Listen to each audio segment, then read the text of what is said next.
Hello and welcome to the Voice of Iron, and in this session, we'll be reading SCP-059. Object Class: Keter.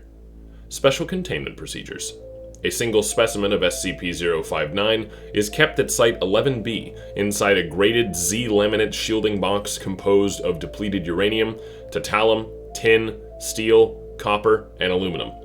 Surrounding SCP-059's containment box is a 7 by 7 by 7 meter area sealed as a Level 4 biohazard area and surrounded by 3 centimeters of lead shielding. The area is to be sprayed daily with a solution of methyl isothiocyanate to prevent overgrowth of SCP-059-1. Personnel entering an SCP-059 affected area are cautioned to wear appropriate biohazard protection as well as Type K-59B radiation shielding. They are to remain in the area for no more than 15 minutes, as the radiation shielding is only partially effective. SCP-059-1 infestations found in the wild should be contained by removing the SCP-059 specimen responsible and incineration of all observed SCP-059-1. Large underground infestations are best neutralized by fuel-air thermobaric explosives. Additional specimens of SCP-059 are not needed for experimentation and should be transported to Site-11B for incineration by plasma arc at 10,000 Kelvin. Description: SCP-059 is a radioactive mineral of unknown origin, superficially resembling scheelite. A component of SCP-059 is believed to originate in an alternate universe, and to be responsible for its anomalous properties. In addition to alpha, beta, and gamma radiation, SCP-059 specimens produce a previously unknown type of radiation, apparently unique to the object, tentatively designated delta radiation. Delta radiation is accompanied by Cherenkov radiation, visible as a blue glow. Delta radiation is only partially contained by standard radiation shielding. The test results have been obtained using graded Z-laminate shielding with an additional superdense metal layer. This reduces the effective range of delta radiation from approximately 20 meters to approximately 6 meters. When an area is exposed to delta radiation for more than 15 minutes, an unknown species of fungus designated SCP-059-1 begins to grow on any exposed surface. This fungus does not require any standard nutrition, but will die within 24 hours of removal from a delta radiation source. SCP-059-1 is itself radioactive, but does not emit delta radiation. However, if a critical mass, approximately blank kilogram per cubic meters, of SCP-059-1 is allowed to grow, delta radiation from an unknown source other than SCP-059 will appear in the area, further supporting SCP-059-1 growth.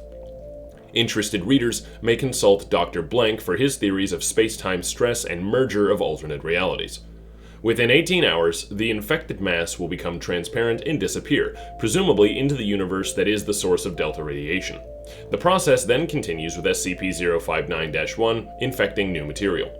SCP-059-1 will infest both living beings and inanimate objects. Humans and animals infected with SCP-059-1 become immune to the effects of ionizing radiation, but progressively merge with SCP-059-1 and eventually have all tissues replaced by fungal growth. While generally non-violent, they will attempt to expose unaffected individuals to SCP-059. SCP-059-1 infections do not appear to be directly contagious, but only spread by contact with delta radiation. However, long-term exposure to SCP-059-1 has not been adequately tested to rule out considering it a biohazard, as well as a known radiation hazard. Infected individuals still capable of communication describe seeing a world entirely covered with SCP-059-1, where much of the surface is composed of SCP-059. It is unclear whether this is a hallucination or a view into the source of SCP-059. Infectees are generally pleased with their condition and often refer to being in, quote, the blue light of heaven, unquote. SCP-059-1 is affected by most fungicides, but new growth will continue as long as SCP-059 is present. Early-stage SCP-059-1 infection in humans may be treated with grisofulvin. However, the treatment is 90% likely to lead to death by radiation poisoning. Treated individuals lose their immunity to radiation and will already have absorbed a now lethal dose prior to treatment. Late-stage treatment should not be attempted, as too much tissue will already be converted to SCP-059-1. data expunged. The remains of failed treatments should be kept out of range of SCP-059, otherwise, data expunged. SCP-059 specimens have been discovered in 8 different underground locations across a range of 5,000 kilometers. No pattern has emerged for their appearance.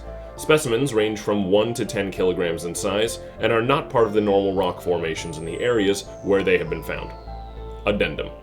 Dr. Blank has recorded and analyzed the patterns of radiation emitted by the contained SCP-059-1 colony, and believes SCP-059-1 may be sapient and attempting to communicate via controlled emissions of radiation. Initial attempts to analyze this language reveal data expunged. This concludes today's reading, and thank you for listening to my voice.